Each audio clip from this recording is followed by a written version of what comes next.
Hey everyone, I'm Joe Spiker with the Heritage Alliance. Welcome to What's in the Box.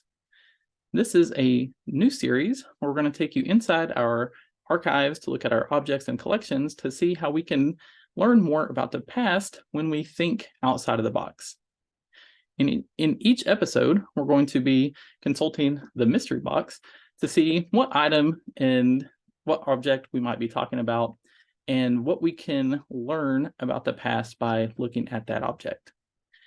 For this episode, the question that I came up with was, how much does the past shape the present? And I'm sure you all think about that constantly, all the time. But even if you don't, the past does shape the present in a bunch of different ways, whether we realize it or not. So let's see what object we have with us and how that can help us maybe explore some of those questions. So today's item is a typewriter.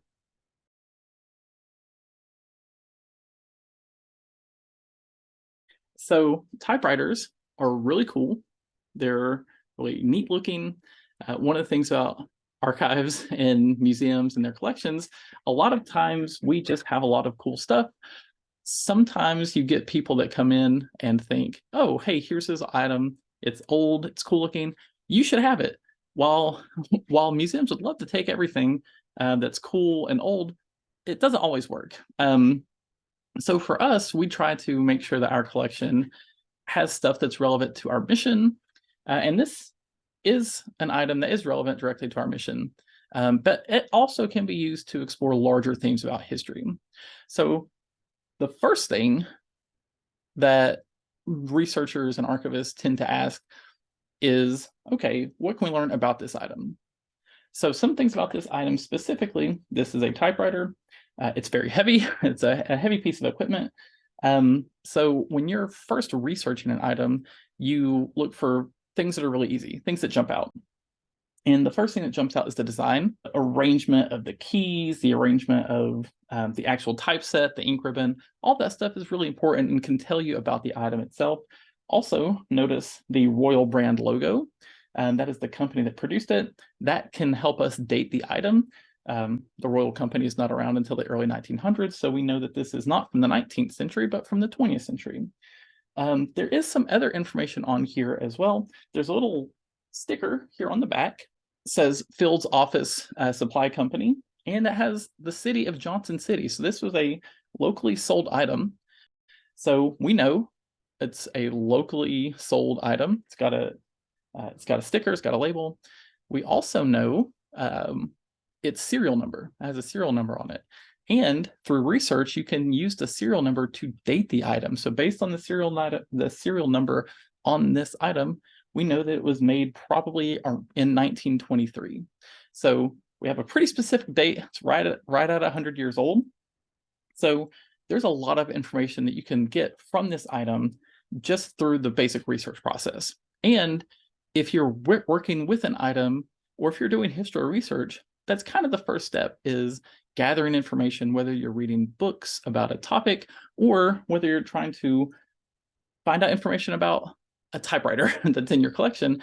Even if you don't work at a museum, if you maybe find something in your basement or your attic, that's the first step. Look for basic clues, basic indicators to try to figure out, okay, what can I learn about this item? So what can this item tell us about how the past impacts the present? And the question, or the thing that I want to talk about is the keyboard.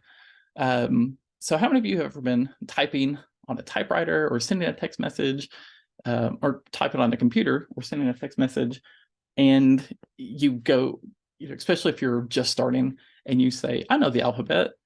It does not go QWERTY. This is out of order. At this point, it's been this arrangement for a keyboard for over a century, so we're kind of used to it. But why? Why is it like that? Well, the answer can kind of be found in the early days of typewriters. So this typewriter was made in 1923, but the earliest typewriters start coming out in the 1860s and early 1870s. And one of the earliest prototypes of a typewriter is the Scholes-Lydon typewriter. And the earliest patent for that typewriter shows a totally different keyboard arrangement. It's almost arranged like a keyboard, and the letters are in alphabetical order, which makes sense, right? So if you know the alphabet, you know where to find the letters, and you can kind of get going from there. But by the time that the patent is put in place for the Scholes-Lydon typewriter that's going to be sold by the Remington Company in the 1870s, the keyboard has changed, and it is arranged with the QWERTY order on the top row, and that's normally known as the QWERTY keyboard. So that keyboard arrangement went from alphabetical to that. Now, there are different stories. One of the stories is that the original typewriter messed up, and due to the mechanics of the typewriter and the way that people were typing, that sometimes the machine would stall. There were other possibilities that it was rearranged because at that time telegraphs were being used as well. And to take typewriters to make telegraph work more efficient, the alphabetical nature of it didn't work. So it had to be rearranged to accommodate that particular time period. And another technology that was popular during that time period.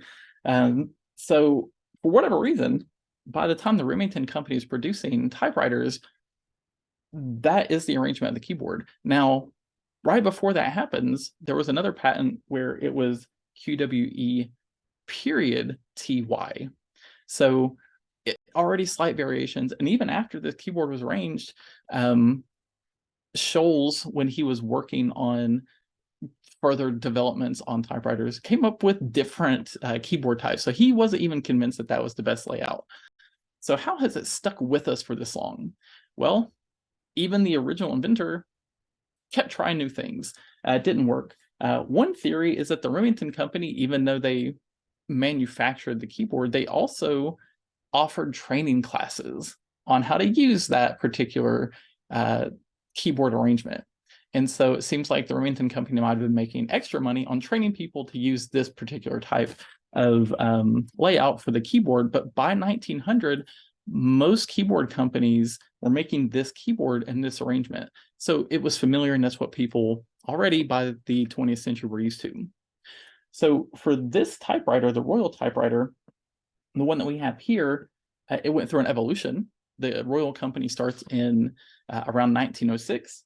And so this particular keyboard that we have is about 15 to 20 years after the original production of their first typewriter. And so again, to learn an item, look at its shape. And if you go back and look at older versions of Royal typewriters, you can see that things are in different spots.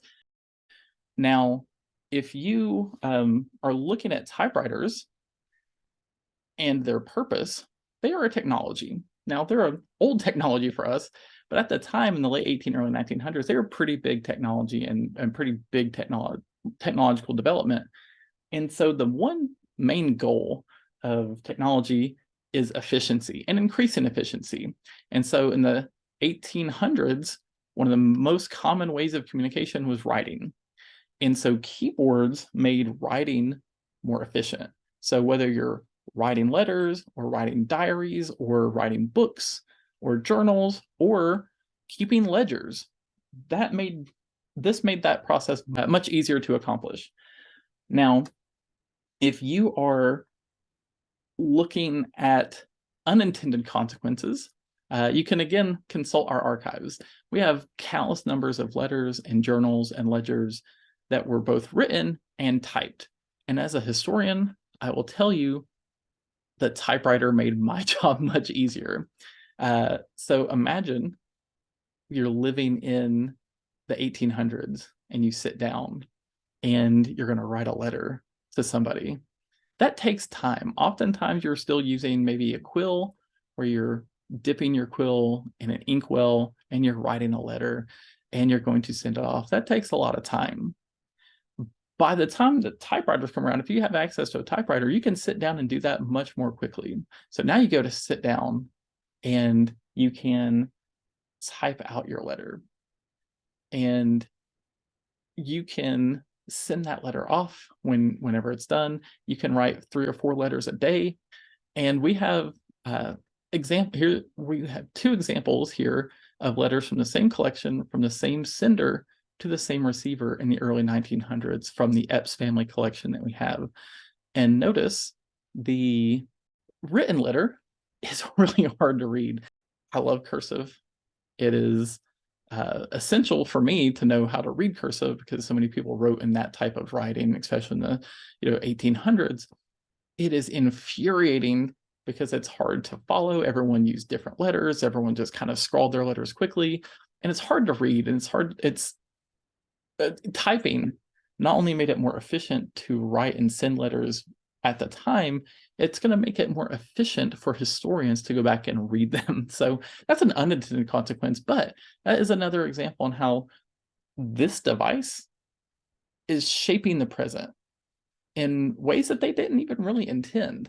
And so if you look at our letter collections, you can see how this made writing much easier and made our job as historians a lot easier in some respects as well.